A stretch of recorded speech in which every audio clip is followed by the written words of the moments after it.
Hello everyone, and welcome to my video on my first thoughts about the Dragonlord cards that have just been released. I'm going to go over each card in the mini set in turn to give my thoughts. I'm going to start off with the dragons themselves, starting with the single element dragons before the other ones. Then I'm going to go over the site and then the artifacts and then finally the Dragonlord himself. I'm going to start with this one, Adonitom.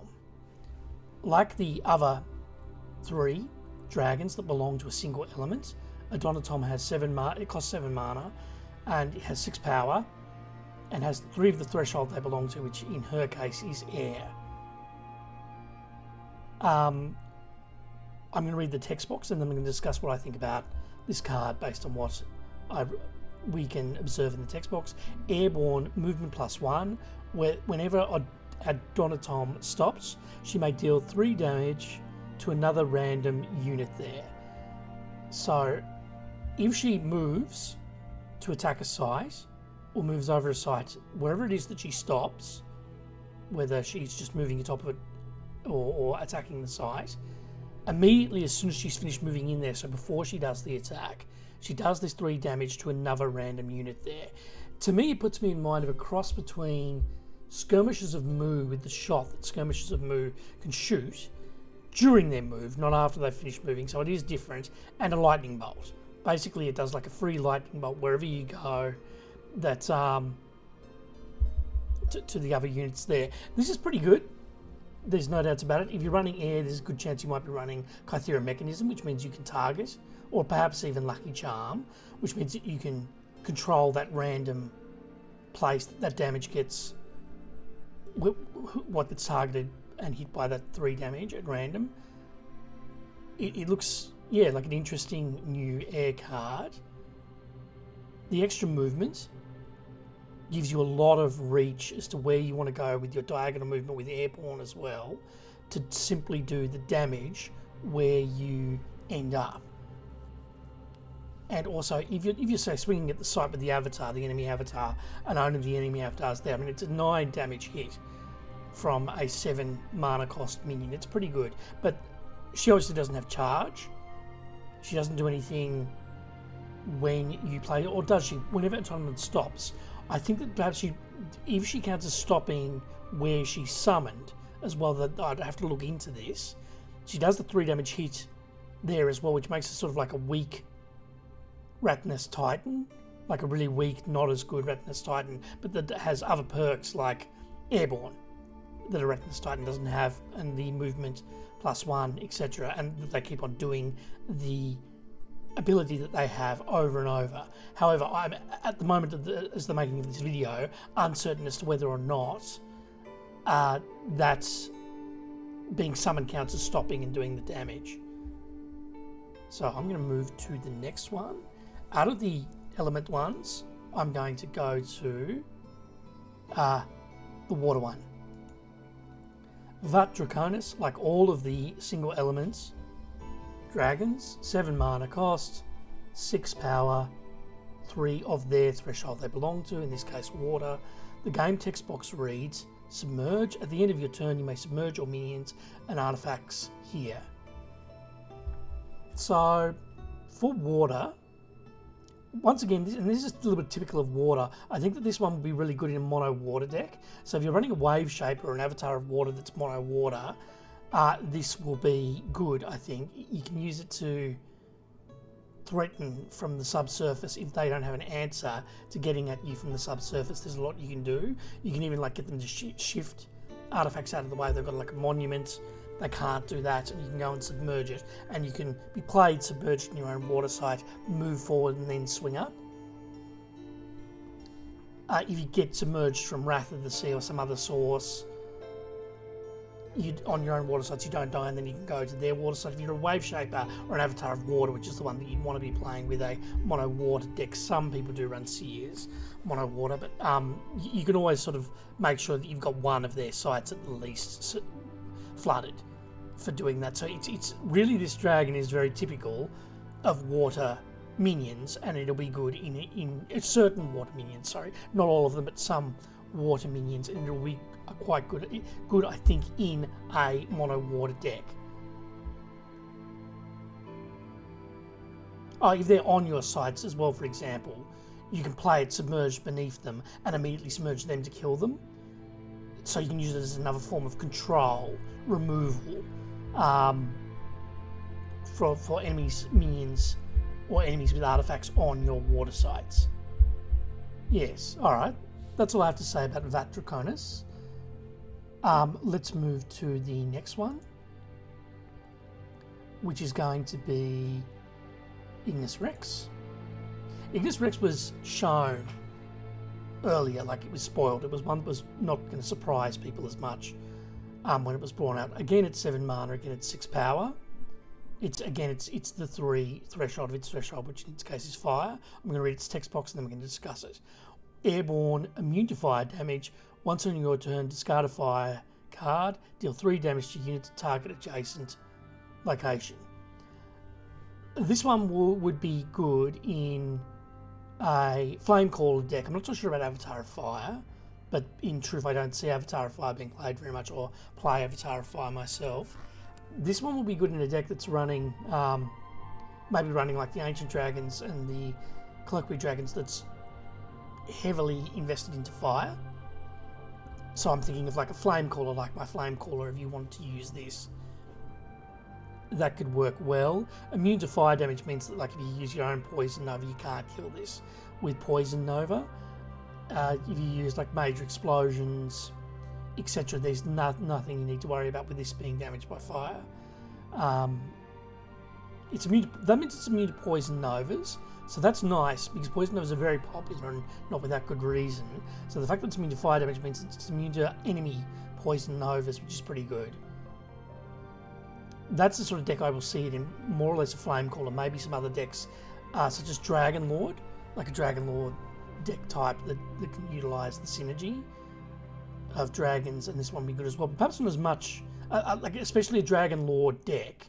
This is the one I think it'd be the most popular in, actually. Now that I think about it, I think it'd be the most likely to be seen in a Dragonlord deck that has the Ignis Rex as the set-aside dragon, as well as running it in the deck.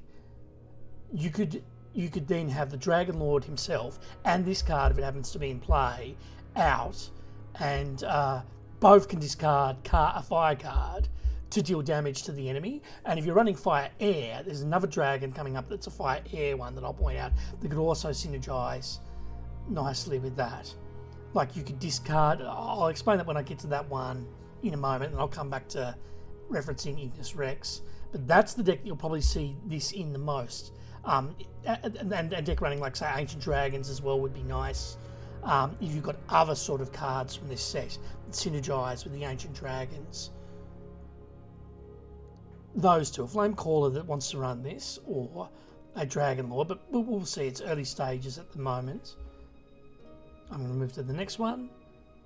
The next one is finally the Earth Dragon. This one's my favourite. Earth is my favourite element, my personal favourite, but people have different tastes. Earth is my favourite element. It's the only one that doesn't have airborne, but once again, like all of the elemental, single element avatars, 7 mana, 6 power, 3 of its elements threshold, which in this case is Earth. I'll read the text box. Can't be moved by force. Has +1 power for each adjacent site. It's immune to earthquakes. It's immune to being buried or submerged. In a meta where Archimagos are pretty popular, they're popular when they're using Earth because of Divine Heal, and so that means that a lot of them use Earthquake, and plus Earthquake's really good as well, so why wouldn't you want to use Earthquake as well? This is rather good. Being immune innately to being able to be buried by Earthquake, when Archimagos can do Earthquake more than once in a row, and other decks use Earthquake as well, is quite good, even just straight off the bat. The fact that you'd have to have 7 mana to play it typically, unless you use a mix or 4 waters, etc., like Fossil Stone will trim it down to play it, means that often you are going to be near quite an abundance of sites to be innately at 11 power. So already for 7 mana, you've got 11 power, which is a little bit like playing a great old one, but like you are in you are in the element of earth. So yes, I was thinking about using this in my Pathfinder deck, my Air Earth Pathfinder deck, but it can't be moved by force, means you can't grapple shot it, that or use Whirling Blades on it. Unlike with the Great Old One where you can do that. That's not great. Like, it would be nice to be able to use Whirling Blades or grapple shot on it, and you can't. You can't move by blink, etc, etc. The place that I see this being the most good is in an Avatar of Earth or a Geomancer, such as my Mono Earth Geomancer, my Terran Geomancer, and that's where I see it belonging. It's just a good, strong Earth card for those decks. I'm perhaps not even Avatar of Earth so much now that I think about it, because they often run air and utilise grapple shot on themselves and so on and so forth. And once again, you can't use grapple shot on this. You can't use all of those air goodies. Grapple shot, flanking manoeuvre, Whirling Blades, etc. Blink. Maybe it is just really good in like a Mono Earth Geomancer. But in that, I think it'll be quite good. You can still move the side it's on, so you can move it with Rathanos Titan, say in a Mono Earth Geomancer, and other things like that. And then you can use Earthquake to move one of their sides to where it can swing at it, including doing that Earthquake on this, so you move that side and the side that this is on, and this does not get buried on that side that it's on that you move around with Earthquake. I think it'd be very strong in a Mono Earth Geomancer, especially of the sort that I run, my Terran Geomancer that's Mono Earth. That's what I think. We're going to move on to the next one. The next one that I'm going to go over first will be this one. And the reason I'm going to do this is because I want to talk more about that Dragonlord deck that's a little bit like a typical Flamecaller with fire and air. So it shouldn't be a surprise. The one I'm going to look at first is Xeraphine Control. It's a beast as well, I've just noticed. Xeraphine Control, which is the air... Oh no, this is the water fire. Oh, I've made a mistake. Forget what I said about that synergy with an air fire... dragon. It doesn't seem that there is an Airfire Dragon. So there isn't synergy with the Dragonlord deck of that sort with Ignis Rex. So that's that. I will still look over this one first. Fire Water. Oh, it's a beast. That means it'd be really good in a Fire Water Druid. Like Wolfer Knight's Beastly Breath, which I'm going to start running on Discord. On Tabletop Simulator myself, as well as building with cards. 7 mana, like those other ones that belong to a single element, 5 power, so 1 power weaker. Beast as well as a dragon, which means it goes well in that sort of fire water druid. Airborne, at the end of your turn you may choose 3 of your dead minions, banish 2 to return the remaining 1 to hand. So it'll give you a rescue from Earth, just so long as you're willing to get rid of other dead minions. If you fire water only, you're not going to have pillars. You're not going to be worried about that. Yeah, this is interesting. Yeah, that could be useful. Yes, yeah, like fire has a lot of charge minions. You could use them to charge. A lot of the time, they'll need to be removed. Afterwards, they'll be used to remove something themselves before they go into the cemetery, as well as other things that do something on the turn you play them, like Vile Imps. You use them, they've done their thing, they die, you can choose which to banish in order to get another one back to use its ability again. I can see that going quite well in a sort of fire water aggro deck such as that druid, exactly like I was saying at the start. And because you're in fire as well, you've also got access, you might be running, could be running, like if you are playing that druid, you're running Colloquial Dragonets, you can also run Incinerate. And then there's synergy there as well. We'll move to the next one. The next one will be... I'm going to say Celestis or Celestis. I'm assuming it might be Celestis, because then it'll sound a little bit like Celestial, and they look to be like of Celestial theme I'll do them last, though, along with Kairos, who's already getting like a lot of discussion between me and my sorcery friends. I'm going to go over Moonsong Telegalum. So this is the Wolf deck Synergy Dragon. 3 mana, 3 power, 2 Earth Threshold, 1 air. A bit like Sepelius. In that sense, apart from more mana, different power, etc. Airborne, counts as Grey Wolves and has +1 power for each of the Grey Wolves nearby. It's a no-brainer. This one is good in a Wolf's deck. It means you get another Wolf. As well as like a Dragonlord that's using Wolves that happens to have this one aside and probably this one in the deck. You can, for 3/6 mana, you can cast this, make him get these game text box properties. You're already buffing your Wolves that could be ready to swing by 2, just like that. So it's no brainer in a Wolf deck. These will be a good addition to that Wolf deck, I would say. It gives you a little bit more versatility. It means that you have you have something with Airborne that is also improving those Wolves, upping the power of the Wolves you already have in play, while in turn being improved. If it can swing its sights diagonally with its extra power it gets from any Wolves that are nearby. It can swing at enemy airborne minions or intercept them, defend against them, etc. So in a Wolf deck, especially I would say a Wolf deck that's a Dragonlord Wolf deck, this could be good. Next we are going to look at, I think this is the last one before the other ones, Draco Corvus. Air Earth, same thresholds as Sir Galahad, 7 mana, 5 power. Airborne Stealth, tap, teleport to target, tap minion to burrow it. Where do I see this belonging? Like, what can I see this as being good in? It's a good question. I think just in any sort of air earth deck that's not like an air earth like Wolf's deck, this could be okay. It just sort of seems to provide removal, provide an airborne with 5 power.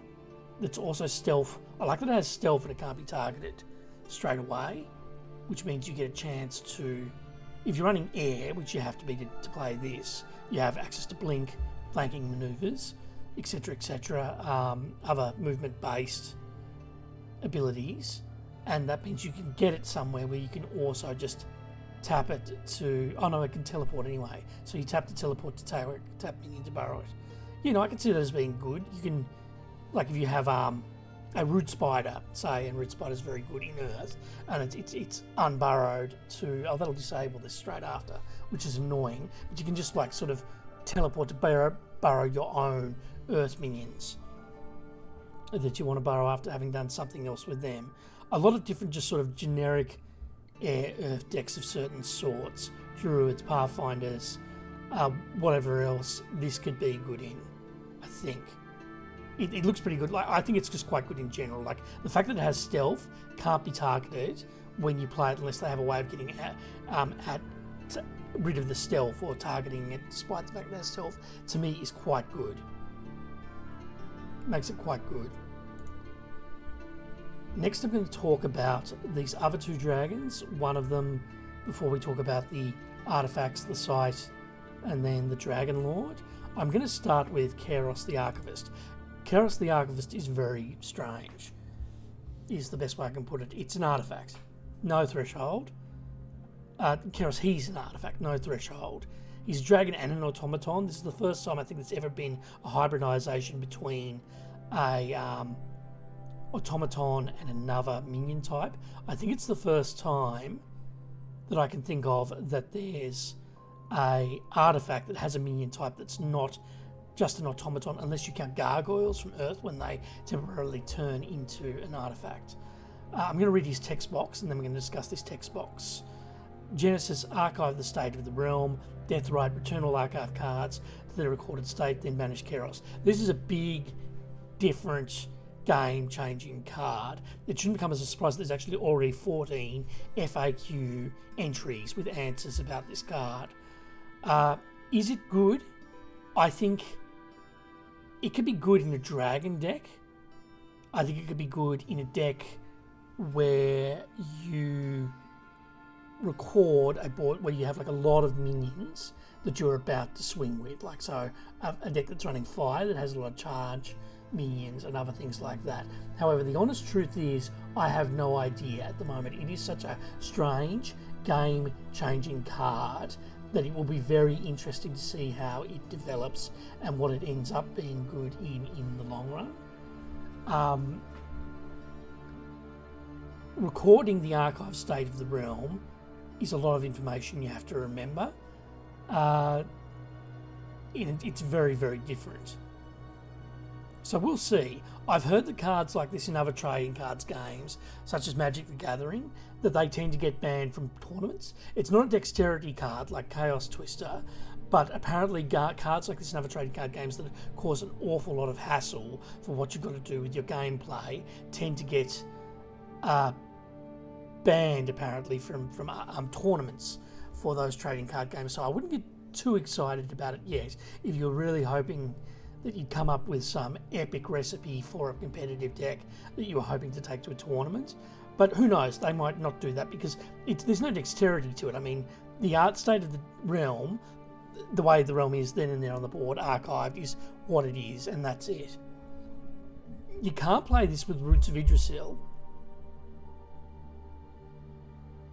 Does he keep his death right if he's already been... Like, if you use Roots of Yggdrasil and destroy this card, does he... It's a counter to Roots of Yggdrasil, I think. If you've got a good board spate and you're worried about them using Roots of Yggdrasil, this will die, and then I'm assuming... Yeah, so then it'll return everything to its recorded board state and thus counter Roots of Yggdrasil. That's interesting. And then you banish Keros. You can't do it yourself with Roots of Yggdrasil and then get Keros back then with Pendragon Legacy because he gets banished. Yeah, it's counter to Roots of Yggdrasil. I wonder if they'll bring something out in Gothic that will make Roots of Yggdrasil great again. And where that will be quite important, that on its own. The fact that this death right can serve as a counter to Roots of Yggdrasil. We'll see. We'll see. Interesting. Next, I'm going to talk about Calestis. This is the 4 elements, individual elements. Dragon, 7 mana, 5 power. It's a spirit as well as a dragon, so spirit synergy. Airborne, Void Walk. Tap, the next dragon you cast at this location costs 0 this turn. In an elementalist, a certain elementalist that's running spirits. The fact that there's spirit synergy is interesting. If you're running spirits, you're running Ultimate Horror. This has Void Walk. Ultimate Horror can bring this back from the cemetery. And that's nice. Yes. Yeah, there. If you're going for spirit synergy, I think this could be good. If you're going for dragon synergy, like if you're using an all elements dragon deck, Dragonlord deck as well, this could also probably be quite good.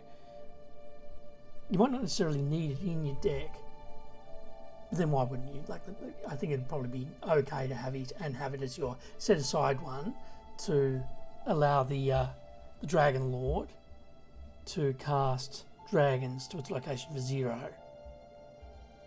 Because the Dragonlord only needs to pay 3 mana to turn into this one. It may let you cast those dragons for 0 mana, but it doesn't let you off needing the threshold for those dragons. And even colloquially, dragonets have 2 threshold. I don't think there's any dragon in the game that has 1 individual threshold. So that could be an obstacle. Yeah, spirit decks and an entire dragon deck with like a Dragonlord, that's where this will be good. Potentially, depending on how that works out when people try it. Because it's got 4 elements as well, if you're using it in an all elements deck of whatever sort, Spirit or Dragon, if you're running Excalibur, this gets +4 power and becomes immune, and that's nice. So this combined with King Arthur or Guinevere, etc., could also be interesting. So we'll see. Before I talk about the sites, I'm now going to talk about the artifacts. I'm going to start with this one, Cradle of Ethereum, 2 mana. Anytime during your turn, you may look at your next spell. So you can do that as soon as you play it. So for 2 mana, you already get a scry. That's nice. You may cast dragons from the top of your spellbook here for 1 less. So this definitely belongs in a dragon deck. So you remember I mentioned that all elements dragon deck with a Dragonlord, that's where this artifact belongs. That's nice. In that deck, in other decks, I think it's not necessarily going to be that great. The next artifact is Shrine of the Dragonlord. Shrine of the Dragonlord, unique monument. 2 mana artifact monument. I'm going to read the text box. Genesis, teleport all dragons to here. This site provides an additional 1 mana and 1 of each of the thresholds. All of the Dragon Art cards by A.B. Jr. look nice, but this one's just something particularly that I like about it. I'm not surprised they chose this for the front cover of the box, that you get Dragonlord in. Teleport all dragons here. This side provides an additional 1 mana, etc. This one looks good in any sort of deck where you want to get more of all the thresholds. So any sort of hybrid deck where you want all the thresholds, you can use teleport all the dragons there as a weapon against enemy dragons. All of them except for the Earth one, Talm Drake. If you get them all to come to a site, the site immediately provides water. You can't use Cave In on them. But if you want to use Submerge, because this could be kind of a little bit more slanted, the tactic I'm about to talk about, to a deck that's running water, you can use Stormy Seas on all those dragons that the enemy had to submerge them instantly. That's one thing you can consider doing. And then teleport all your dragons to here. I'm not quite sure why you'd want to get all your dragons to there, but if for some reason you wanted to, you could. But the mana and the threshold that the site provides, that's nice with all of the elements. So in that dragon deck, in a Dragonlord deck that is running all elements, that is a dragon deck, theme deck, this could be good. This will be good, I think. Next, we're going to talk about the site. What a beautiful looking site card. I'm going to read the game text box ability. Dragons cast to this site require no threshold and cost 1 less. Okay, so once again, this is quite good in that deck that is a Dragonlord or Elements deck that's running a lot of dragons. In that, very good. In a lot of other things, not so much. It's a very niche site. There aren't that many dragons pre-Dragonlord in Sorcery Contested Realm yet. In Beta and Alpha there were only 3. Then there was only 1 more in Arthurian Legend, so for a total of 4 different types. And all these ones that are here in this dragon set are quite specific in regards to what they do and high in threshold, and they're all unique. But yeah, in that dragon deck, that would be good. Let's talk about Dragonlord. The usual sort of stats of a atypical avatar, one that has like 1 attack power, and the tap ability to play or draw a site. All of that's the usual. I'll talk about this part of his game text box. Before setup, set aside a unique dragon once on your turn. If you meet its threshold, you may pay 3 to gain its abilities this turn. So you've got to meet that threshold. Certain types of decks, I think that this would be primarily good in one where you're using Calestus in a 4-element Dragonlord deck that's running a lot of the different dragons that you have available. I also think that would be quite good in a fire heavy, perhaps not quite mono fire, but for once, because you're using this and not a flame caller and avatar of Earth, just bear with me. I'm just going to check if Ignis needs to tap. No, discard a fire spell. Oh, that could be a mono fire deck. Using him with Ignis Rex set aside could be quite a good mono fire deck with Colloquially Dragons and Ancient Dragons, potentially. He doesn't need the maneuverability of Blink to do what he does. So you can make like a deck that's juxtaposition of fire burn spells and fire minions. That's interesting. I think I'm going to have to dabble with that later on. That would be the first time in a while since I toyed around with a mono fire Flamecaller deck that I'd be running something that's mono fire. Yeah, those two decks and a Wolf deck where you're using Moonsong Talagalum, those decks here could be quite good. If you want it to be Chaos as well in any elements deck that's a Dragonlord deck, this could be interesting as well. Oh no, because he can't die. And he doesn't get played. He's always in the realm. No, so Chaos, that's pointless. That's not going to work. In other decks, like I'm going to go over a few things. An Air Dragonlord deck where he can become a Donatom, that can work. That's a lot of movement for escape. And then he gets this ability where he stops. He's already in play. He never has summoning sickness. You can immediately go 3 squares in a diagonal direction and do a lightning bolt on everything else that's at that square. That could be quite good, for example. But with the water one, the Valen Draconis, an avatar still can't get submerged. They can get airborne since the new rules in July of this year, 2025, but they can't get submerged. So submerge, he can't do this. There's no point running some sort of mono water deck with him as this dragon, that Draconis. Fire, yes. Air, yes. Earth. This could also be very powerful. Him changing into this Drake could make him like another sort of avatar of Earth, but where it doesn't matter what the enemy sites are. You could be running Air and Earth. You could teleport him beforehand, or something else, blink him beforehand, etc., etc. Then change him into this this dragon that can't be moved by force before you can do a big swing for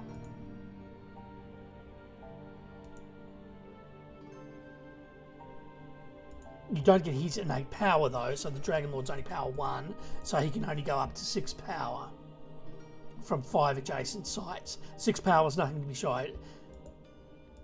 afraid of, and then you can also use, like, because of the new rules of him attacking a site, it counts as striking, just like with Battle Mage, etc. He can use the Grim Grissom Axe, Mask of Mayhem, and other synergy like that to get like double extra strike damage and things like that. So that could work. The only one that he's not going to work at, and this is another example of where sorcery is not as good to water as perhaps it would be nice for them to be the case, he can't get submerged, so he can't really utilise or benefit much from this thing's abilities. Oh no, hang on, you can sort of. You get the intern. He can still be at top of a water site and submerge all the minions and artifacts here. So that's okay. I don't think that's going to be anything great. I don't think people would want to just have that ability on a Dragon Mage, simply Dragonlord, simply too fiddly. Some of these other dragons, though, that are mixed, we're going to have a look at them. I'm going to go with Draco Corvus. He can't get stealth. Avatars can't be stealthed, so he doesn't benefit from this stealth. He taps, he teleports the target, tapping to burrow it. That could still be okay. So if you're happy with foregoing the stealth and you're running an Air, Earth, Dragonlord deck anyway, or a deck that's heavily into Air, Earth, whatever. This one here, then you may choose 3 of your minions. As you see, you get to have that twice, and only for 3 mana. That could also work in that other deck that I mentioned, where you're running Water, Earth, Fire with a lot of minions, and you want to use this to get more of them back into your hands to use their abilities again, or to use them again, like you're in Fire. Vile Imps, they've done their hit, you can get one back and then do it again, or use them because they're only a 2 mana minion as the resource, the tax from the cemetery to do that combination. Is there anything else I haven't mentioned that I think I should mention? No, I don't think so. I think that's it. That's my thoughts at the moment at this juncture with these Dragonlord cards. Yeah, we'll leave it there. Thank you for watching. I hope that what I had to say provides some sort of insight or thought, and then I will most likely do another video at a later stage when if I see anything noteworthy that emerges, combos that other gamers come up with or I come up with myself with, recipe dabbling that I feel is worth mentioning again. Thanks for watching.